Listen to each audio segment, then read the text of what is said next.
하나님의 말씀은 신약 성경 중에 마태복음 5장, 마태복음 8장 5절로 13절입니다. 신약 성경 11면입니다.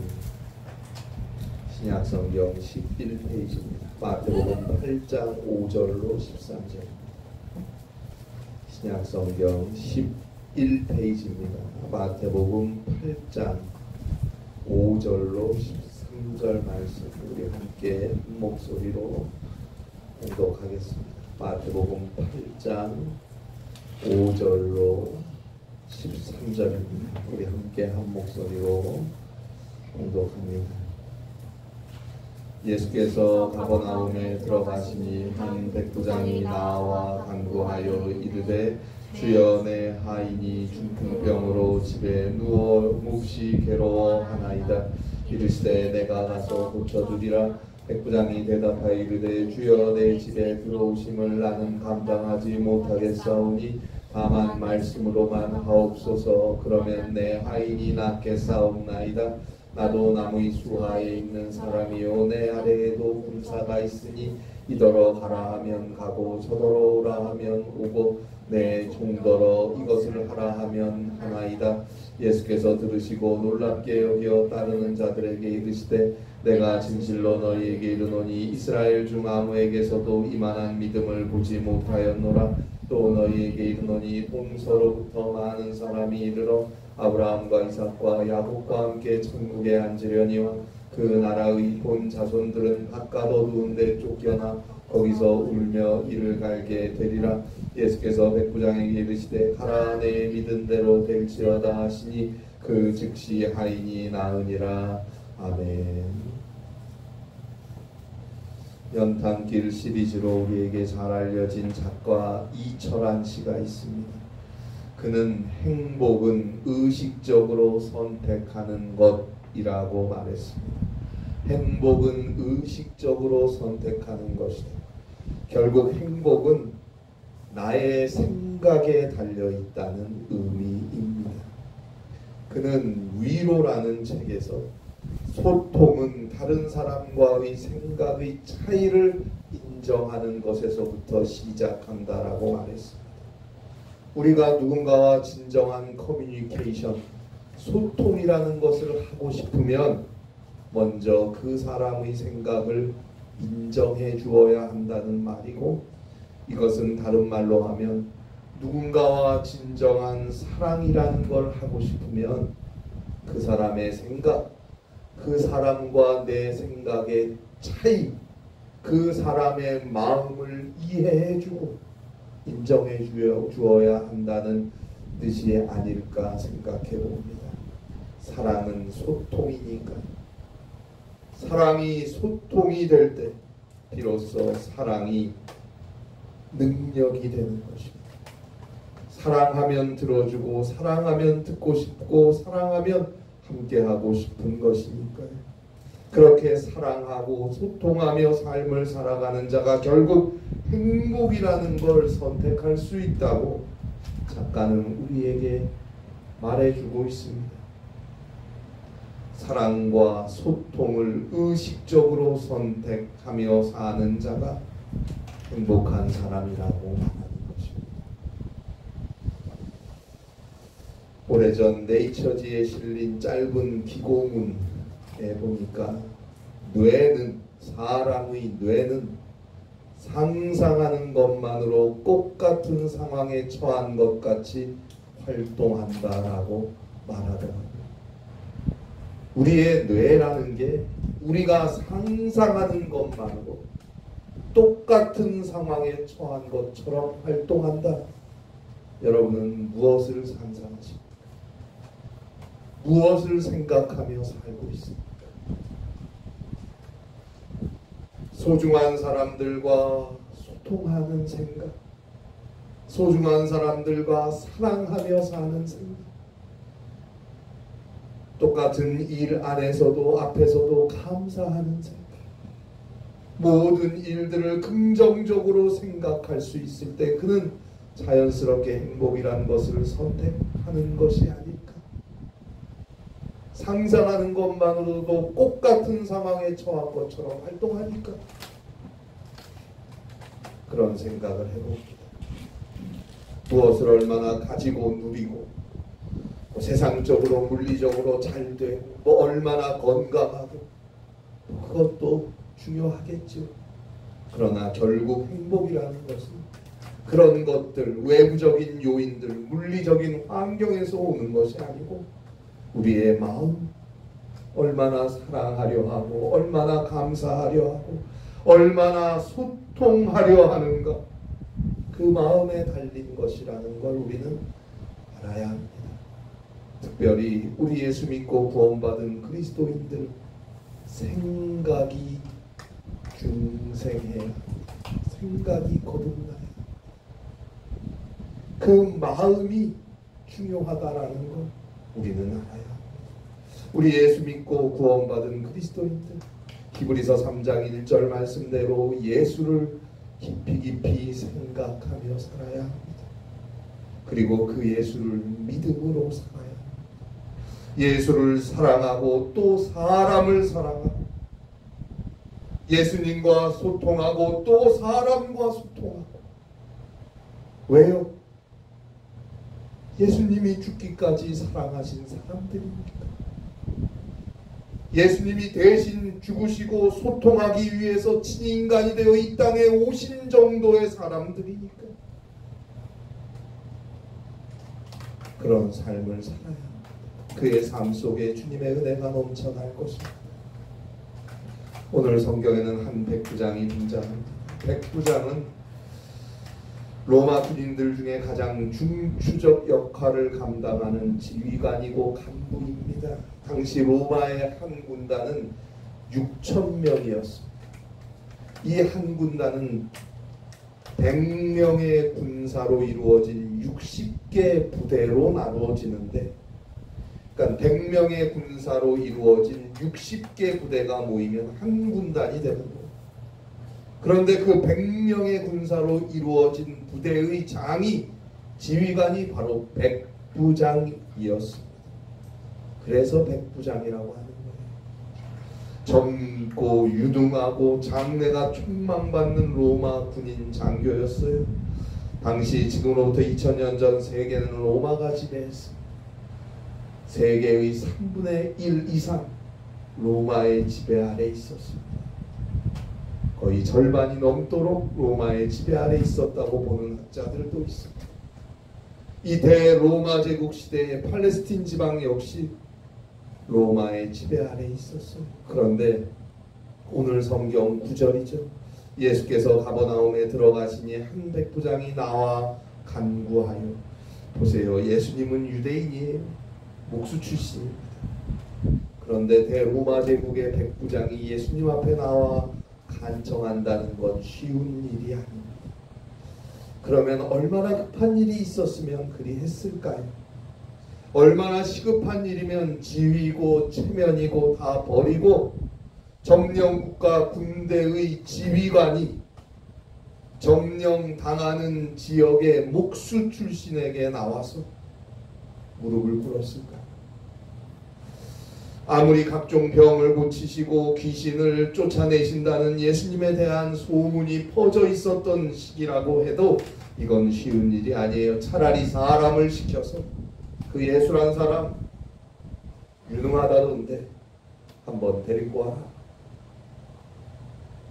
그렇게 말하면 그만인 거예요. 그런데 자신이 직접 나와서 간청했다는 거예요. 이 백부장은 참 겸손한 사람이었다는 걸 알 수 있습니다. 그러면 도대체 무슨 얼마나 급한 일이 있었을까요? 오늘 성경 마태복음 8장 6절입니다. 이르되 주여 내 하인이 중풍병으로 집에 누워 몹시 괴로워하나이다. 저는 이 백부장의 간청 내용을 들으면서 이 사람은 참 행복한 사람이다 라는 생각을 했어요. 왜요? 사랑할 줄 아는 사람이니까. 6절에 나오는 하인이라는 말의 헬라어가 호파이스입니다. 호파이스. 헬라어대로 보면 그 아이라는 뜻이에요. 그 아이. 쉽게 말하면 종들 중에서도 가장 낮은 위치의 종이다. 좀 심하게 말하면 가장 쓸모없는 종이다라는 뜻이, 노동력이 충분하지 못한 아이인 종이니까 노예입니다. 사실 지금으로부터 2000년 전 고대 로마 제국 시대의 종이라는 것, 노예라는 건 사람이 아니었습니다. 고대 헬라의 위대한 철학자였던 아리스토텔레스는 우정에 대한 글에서 이런 말을 했어요. 생명이 없는 물건에 대해서는 우정도 정의도 있을 수 없다. 실제로 말이나 소에게도 그러하며 노예를 향해서도 우정이나 정의는 있을 수 없다. 주인과 노예는 아무런 관계도 없다. 도구가 생명이 없는 노예인 것과 똑같이 노예는 살아있는 도구이다 라고 했습니다. 로마의 유명 저술가였던 바로는 농업에 관한 글을 쓰면서 농업의 도구를 언어를 가진 도구, 언어가 없는 도구, 소리 없는 도구 이렇게 세 가지로 구분했는데, 자, 언어가 없는 도구는 가축을 의미하는 것이고 소리 없는 도구는 음반 수레 같은 것들을 말하는 것이에요. 그러면 언어를 가진 도구는 무엇이냐? 그것은 노예라고 했습니다. 짐승과 마차와 수레, 그리고 노예의 유일한 차이는 노예는 말을 할 수 있다는 것뿐이다 라는 뜻입니다. 오늘날 생각해보면 너무너무 비참한 말입니다. 어떻게 인간을 이렇게 생각할 수 있었을까? 참 가슴 아픈 죄악의 역사가 아닙니까? 자, 그런데 오늘 성경의 백부장은 이 노예가 아프다, 예수님 앞에 나와서 무릎을 꿇고 간청을 하고 있어요. 그러니 이 백부장은 얼마나 사랑이 많은 사람이었는지 짐작할 수 있습니다. 자신의 노예를 이렇게까지 그 당시에 사랑할 수 있는 사람, 참 행복했을 것입니다. 그가 대로마 제국의 군인 중에서도 로마 군대의 근간이 되는 백부장이라는 위치에 있었기 때문에 행복했을 것이라고 말하는 게 아니에요. 이처럼 가장 낮은 사람이라도 그 당시로 따지면 그 당시에 있어서 가장 낮은 위치에 있는 사람이라도 사랑할 수 있는, 겸손하게 사랑하며 살 줄 아는 사람이었기에 행복했을 것이라고 말하는 것입니다. 그런 사람이니까 이방인이고 로마 군인이면서도 예수님 앞에 나올 수 있었던 것입니다. 여러분, 예수님이 누굽니까? 마태복음 9장 13절에 보듯이 예수님은 죄인을 부르러 오신 분이 아닙니까? 죄로 인해 죽을 수밖에 없는 우리를 용서하시고 구원하시기 위해서 하나님의 독생자 예수 그리스도께서 인간이 되어서 우리 가운데 오셨어요. 오셔서 우리를 위해 우리와 함께 사셨어요. 그리고 마침내 우리의 모든 죄악을 대신 다 짊어지시고 저 참혹한 죄인의 십자가에서 피를 흘리고 죽으셨습니다. 우리를 위한 거룩한 속죄의 산 제물이 되셨어요. 자기 자신을 몽땅 산 제물로 하나님께 바쳐버리셨어요. 그 예수 그리스도의 십자가의 제사를 하나님께서 받아주셔서 마침내 하나님께서 예수를 죽은 자 가운데서 일으켜 세워주셨습니다. 이제 그 예수 그리스도를 믿는 자는 예수 그리스도의 십자가의 보혈, 그 구속의 은총으로 죄사함을 얻게 되었고, 더 나아가 하나님께서 예수를 죽은 자 가운데서 일어서게 하신 예수 그리스도의 부활의 생명을 따라서 예수 그리스도를 믿는 자는 죽음을 지나 저 영원한 천국 구원을 얻게 되었습니다. 예수님은 죄인을 부르러 오셨어요. 죄인을 불러 용서하시고 구원하시기 위해 이 땅에 오셨어요. 예수 그리스도의 십자가의 사랑이 수많은 우리 인간의 죄를 덮어주십니다. 이제 우리 그리스도인들은 예수 그리스도의 사랑을 받은 자답게 사랑하며 살아야 합니다. 허물을 덮어줘야 합니다. 이해할 수 있어야 합니다. 진실하게 회개하고 늘 기도하고 간구하며 믿음으로 주를 따라가는 자는 사람을 사랑할 것입니다. 그는 주와 함께 늘 함께 할 것입니다. 사람을 사랑하는 그 자리에 예수님은 계시니까요. 처음부터 사람들, 세상을 하나님께서 이처럼 사랑하셔서 예수 그리스도께서 오신 것이니까요. 인간에 대한 관심이 큰 사람, 예수 그리스도와 가까이 있는 자입니다. 오늘 성경에 나온 백부장은 사람을 사랑하는 자였어요. 그의 간구를 들은 예수님은 그의 온유함과 사랑에 감동하셨습니다. 그래서 이것저것 묻지도 않으세요.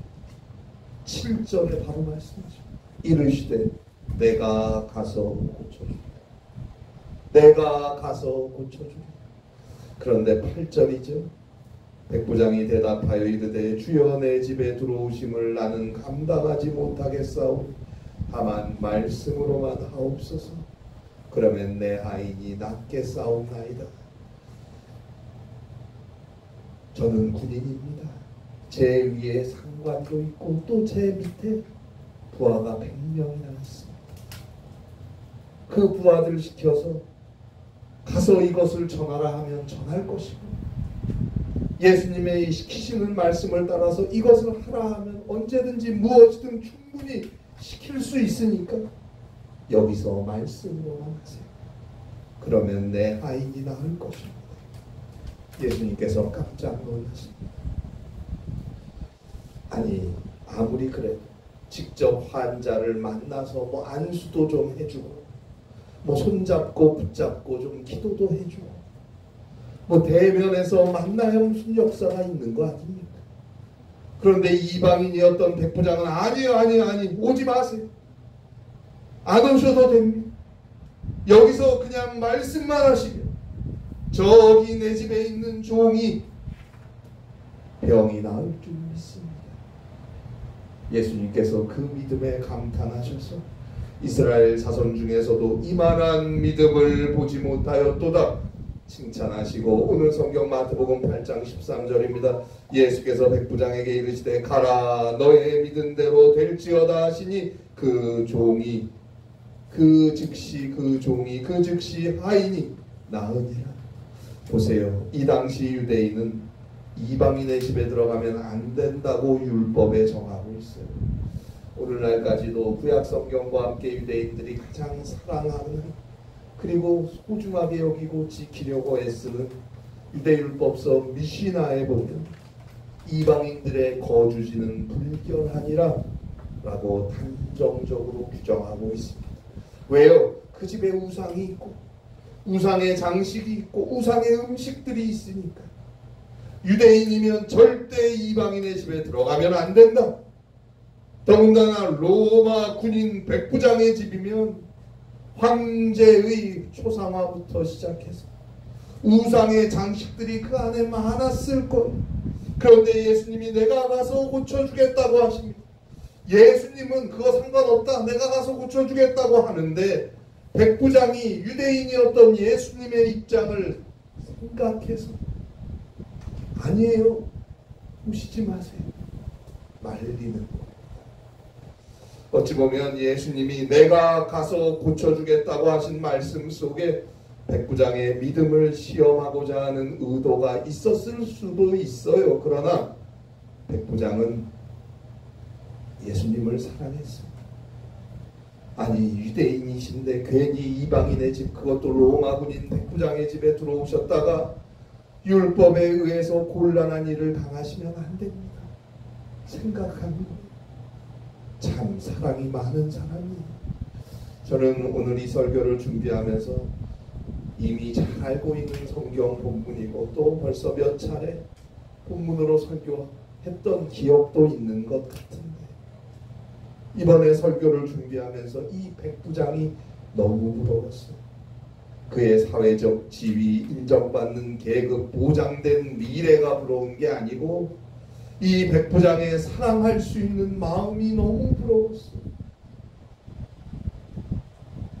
이렇게 사람을 사랑하고 배려하고 이렇게 이해할 줄 아는 백부장 얼마나 행복할까.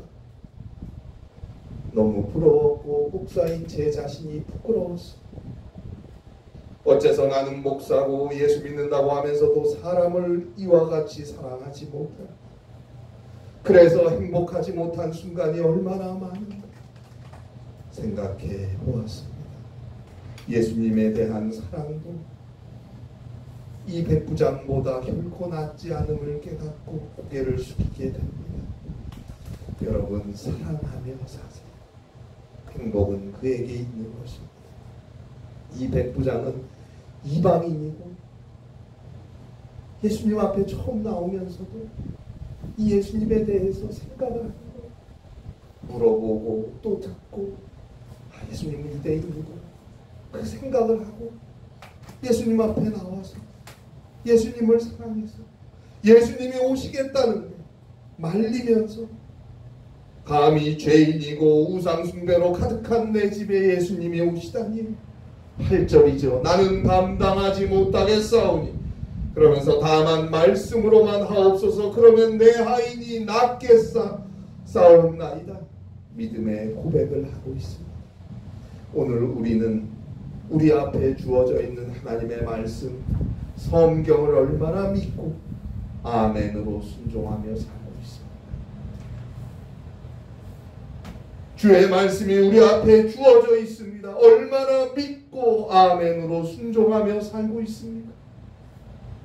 정말 믿고 기도하고 계십니까?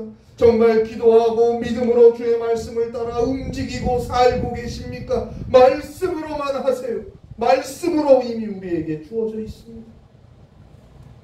얼마나 믿고 주의 말씀을 따라 내 손과 발이 움직이고 내 마음이 움직이고 내 삶을 살아가고 있습니다. 말은 믿는다고 하는데 정작 사는 모습은 언제나 하나님과 하나님의 말씀과는 거리가 먼 그런 삶을 살고 있지는 않습니다. 그 옛날 아브라함의 자손이라고 하면서 구원받았다고 선택받은 주의 백성이라고 하면서 정작 하나님의 말씀대로 살지 못하는 그 유다 나라 이스라엘 백성들에게 예수님이 말씀하십니다. 오늘 성경 마태복음 8장 11절 12절에 보는 대로 너희들은 바깥 어두운 데 쫓겨나 거기서 울며 이를 갈게 되리라. 동서남북에서 예수 믿는 자들이 구원을 받고 아브라함과 이삭과 야곱과 함께 천국에 앉으려니와 정작 아브라함과 이삭과 야곱의 자손이라고 떵떵거리는 너희들은 구원받지 못하리라. 이 주님의 말씀을 주의하여 들어야 합니다. 구원으로 가는 통행증은 유일한 통행증은 오직 믿음뿐입니다. 회개하고 주 예수 그리스도를 믿는 믿음으로 늘 기도하며 삶을 주의 말씀대로 한 걸음 한 걸음 돌이켜갈 수 있는 자, 그 믿음만이 구원으로 가는 단 하나의 티켓이라는 것을 우리는 잊어서는 안 됩니다. 바로 그 믿음으로 사는 자와 주님은 함께 계십니다. 그를 치료하시고 지키시고 도우시고 구원해 주십니다. 지금으로부터 벌써 100년도 전에 20세기에 들어서면서부터, 특별히 20세기 후반에 들어서면서부터 미국 듀크 대학에서 J.B. 라인 박사라는 분이 수천 명을 대상으로 수천 번 실험을 진행해서 사람이 보통의 감각 외에 다른 방법으로 어떤 사실을 인식할 수 있다는 것을 증명해냈습니다. 이것은 과학적으로 인정된 사실입니다. 이것을 ESP라고 해요. Extrasensory Perception입니다. EXP, 초감각적 지각입니다. 그리고 그 후에도 오늘날까지도 계속해서 수많은 실험과 연구를 통해서 초감각적 지각의 가능성은 더 확실히 증명되고 있는 것이 사실입니다. 이 ESP, 초감각적 지각, 과학에서 증명되고 있는 이 놀라운 힘, 이 놀라운 힘을 저는 사랑과 믿음이라고 말씀드리고 싶어요. 벌써 2000년 전에 한 백부장의 사랑과 믿음이 예수님의 말씀과 만났을 때 초감각적 지각에 힘을 발휘해서 저기 자기 집에 있는 하인의 병이 고쳐지지 않았습니다. 지금 이게 증명되고 있어요.